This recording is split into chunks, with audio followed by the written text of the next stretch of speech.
Биллюрге Фарида ханым хабарласады. Биллюр: Фарида ханым маған не үшін хабарласты екен?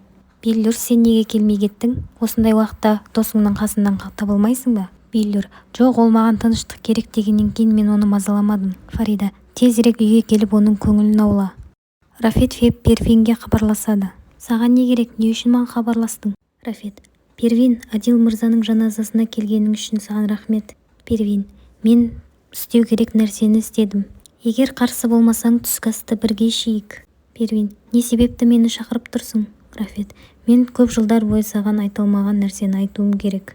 Әрине, егер қарсы болмасаң бүгін кездесейік. Седат бұлданып: біз әлі күнге дейін посуда жуып жатырмыз, неткен бітпейді, мен әбден шаршадым, қолдарымның барлығы жаман болып кетті. Қане кішкене демалайық, менің қолдарым еш нәрсені сезбей қалды. Ар жақта қарауылы тыныш деп белгі береді. Седатқа: кәне тезірек жуайық, тез жусақ тез бітеміз дейді. Сырттан: Седат Көреұлы, сізді біреу шақырып тұр, сыртқа шығыңыз дейді. Седат сыртқа шығып көреді. Седат сыртқа шығып, мені кім шақырды деп жалтаңдап тұрады. Ар жақта Жанна келіп, бүгін Фаридамен болған оқиғаның барлығын айтып береді. Бүгін Фарида менің үйіме баса көктеп кіріп мені қорқытты. Оның есі дұрыс емес. Менің әбден шыдамым таусылды, тіпті қолдарым дірілдеп тұр. Мен енді Фаридадан қорықпаймын, қолымда дәлелім бар деген едің ғой, тезірек айт. Менің уақытым жоқ, әлі талай посуда жуым керек. Жанна Седатқа жақындап: Фарида, тек сылтау ғана, мен сені көруге келдім. Сені қатты сағындым. Мені құшақтағаныңды ескегеніңді. Бүгін үйге келші, үйде бұрынғыдай альп болмайды. Жатын бөлмемізде әңгімелесейік, бізге ешкім кедергі жасамайды. Седат: маған жақындама. Сені Фарида қорқытса, ал мені әкем қорқытып отыр. Одан да менен аулақ жүр. Мен саған ешқашан оралмаймын. Осымен әңгіме бітсін деп Седат кетіп қалады. Ал енді Жанна, мені кешір. Мен посуда жууым керек. Налян Хайримен құшақтасқан оқиғасын есіне алып, оны ұмыта алмай терезеге қарайды. Хайри де терезеге қарап қуанып кетеді.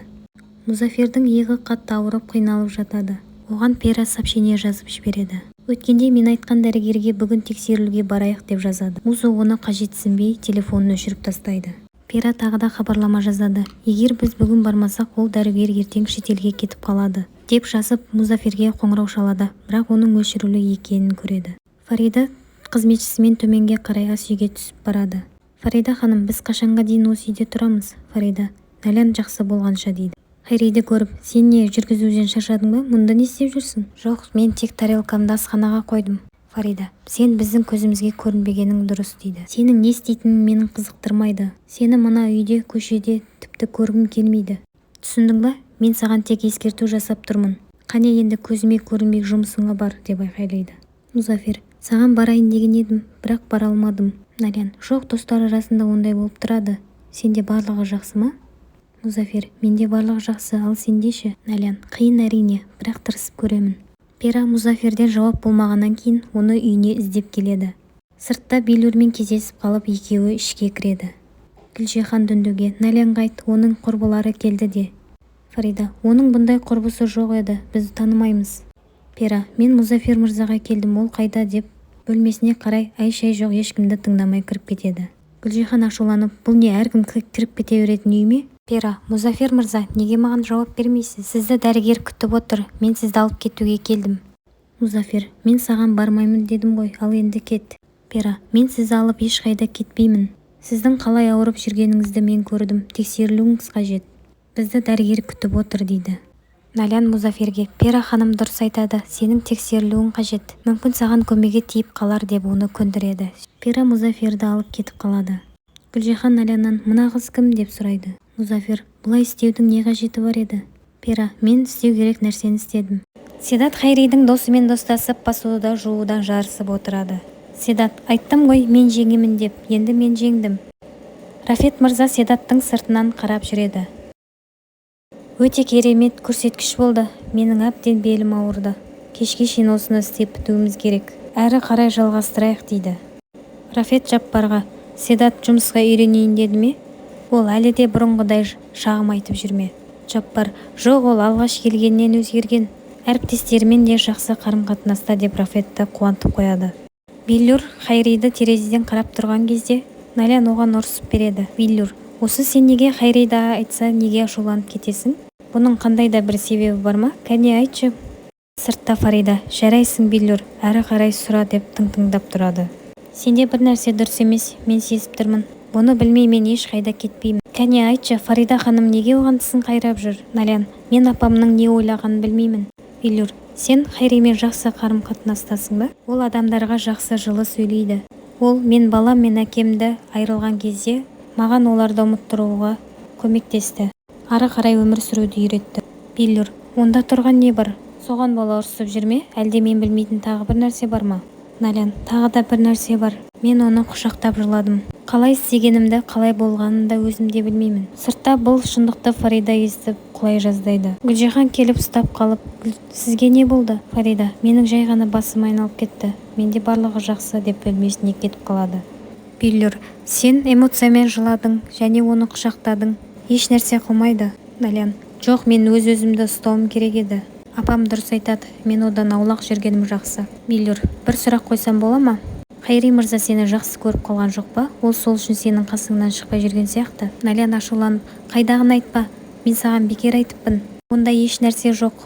Ол тек менің жүргізушім, сол үшін менің айтқанымды істеді. Биллур: әлде сен оған ғашық болып қалдың ба деп Налянды тағы ашуландырады. Фарида бөлмесінде отырып: қалай ойлайсың, Хафиш?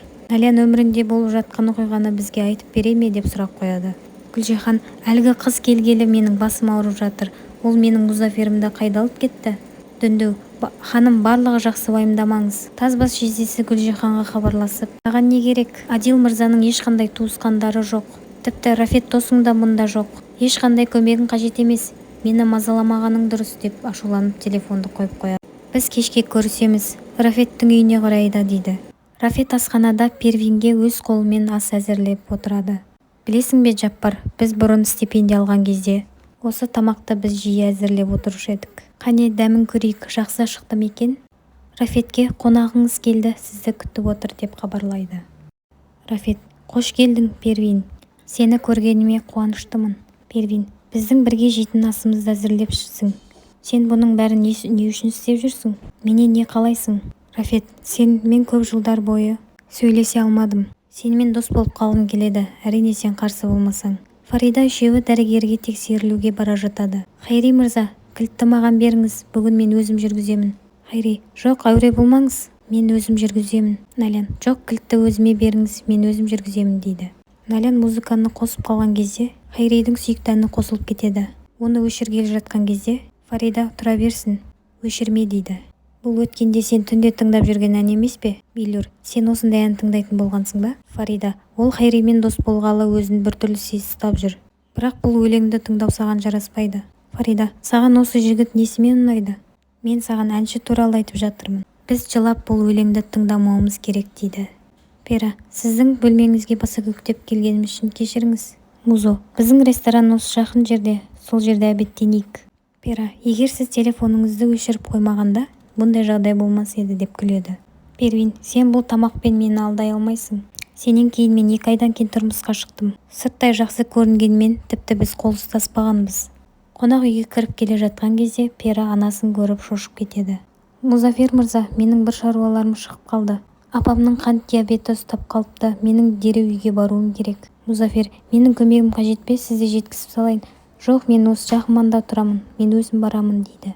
Сіз маған алаңдамаңыз, мен өзім кете беремін деп кетіп қалады. Селин тағы да әкесі мен Первинді көріп қойып, бұларды не байланыстырады екен деп қастарына келеді. Рапет Первинге: танысып қой, менің сұлу қызым. Танысқаныма қуаныштымын деп қол алысады. Рафет Селинге: бұл менің группаласым, апаңа бұл жөнінде айтушы болма. Уақытысы келгенде айтамын деп Первинді шығарып салайын деп кетіп қалады.